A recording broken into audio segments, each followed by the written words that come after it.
Napakahirap naman mga kaibigan ang naranasan yung malamig na pagtangga.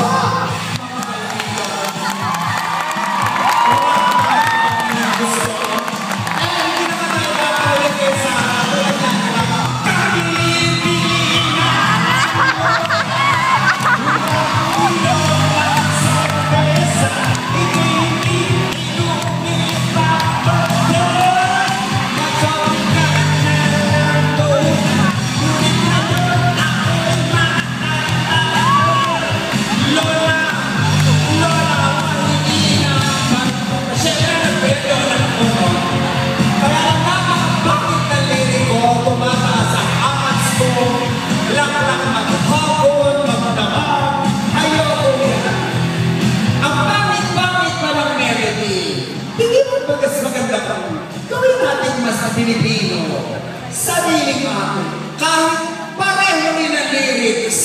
Halimbawa, gawin na ng lola,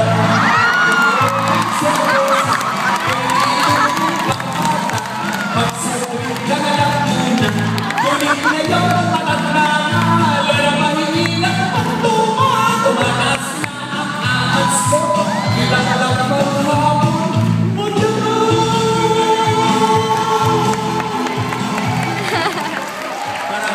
Salamat, maestro. O, nabilibagay sa aking mga manunod. Nakita niyo ba?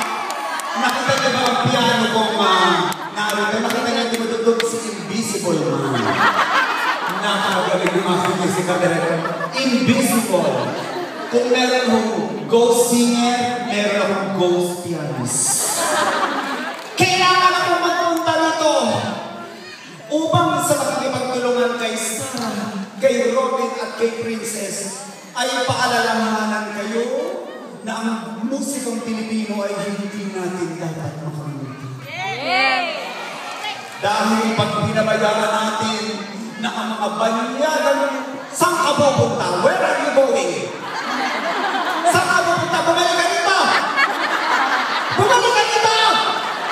Kung hindi aawitan kita! Baka naman kailangan siyang magpunta sa men's room. Ang aking naman sinasabi, ang ating mga standards ay hindi natin pwedeng pababain. They have become low.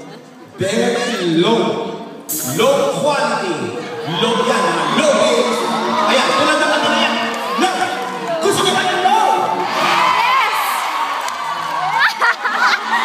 Wala tayong mga kamay.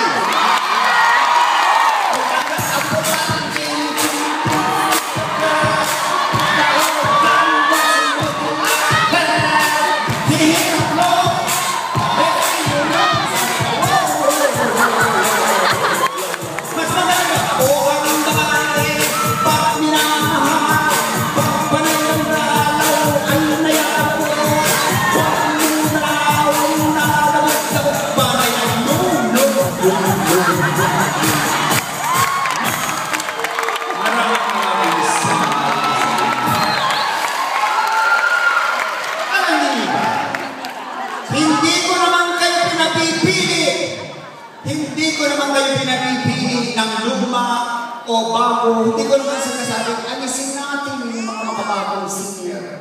Hindi naman natin. I love you. Nakasan ka. Diba damdari?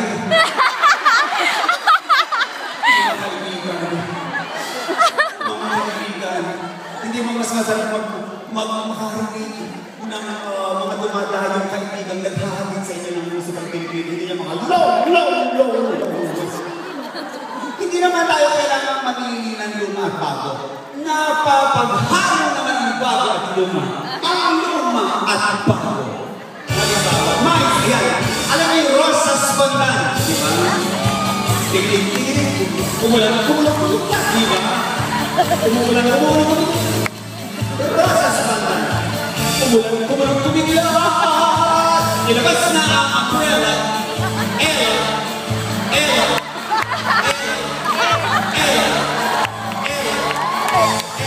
Ba't ang armida si Kiyon? Rehana.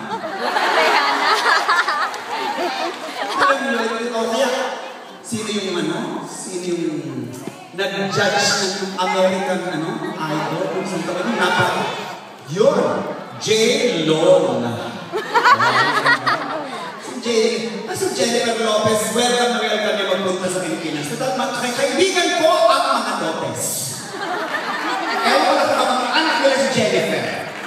Bueno, nagpapasalamat ako sa inyong patuloy na magtangkilik sa mga Pilipinong mga awit. Kasi alam niyo sa Maynila, kasi gusto nyo ng mga foreigner at dumara, si Lady Gaga kung mahal-mahal ng ticket.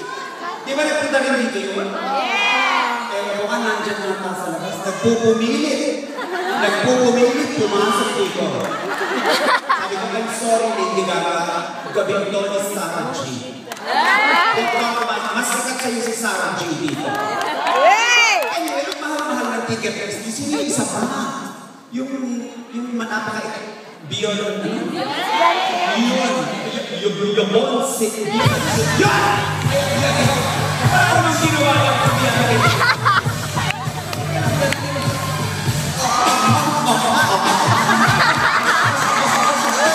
Lyrics ba yun? Oo.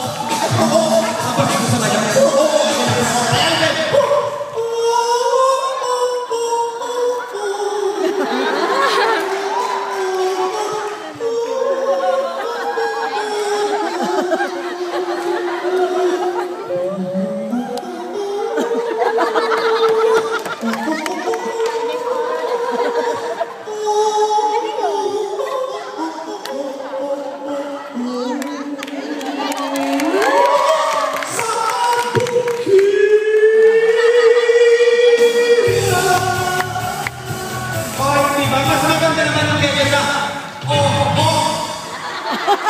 Kailangan natin ibagin ang kundiman at ang mga awitin sa sariling atin dahil kung hindi ano na lang ang mangyayari sa mga kabataan ngayon at kung saan na lang ang naliligawan ng mga lalaki. Yung mga Facebook, yun!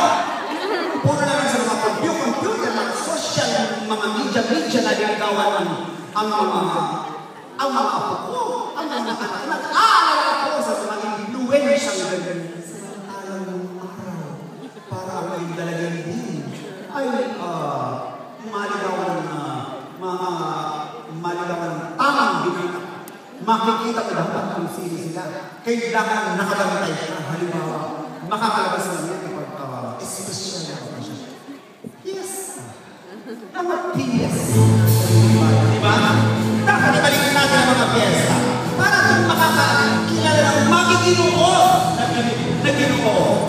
Mga pinagtigyo kasi mga anak, pag may isa sa aming buwan, ang laman ay nag-iibig, may itsyon pawakaan, may gayak patasimbahan, pagkakan na mariyayag, ang lahat sa atin ay nagdaras, sa bawat masyadong yung nag-iibig, pag naglalabas sa kanang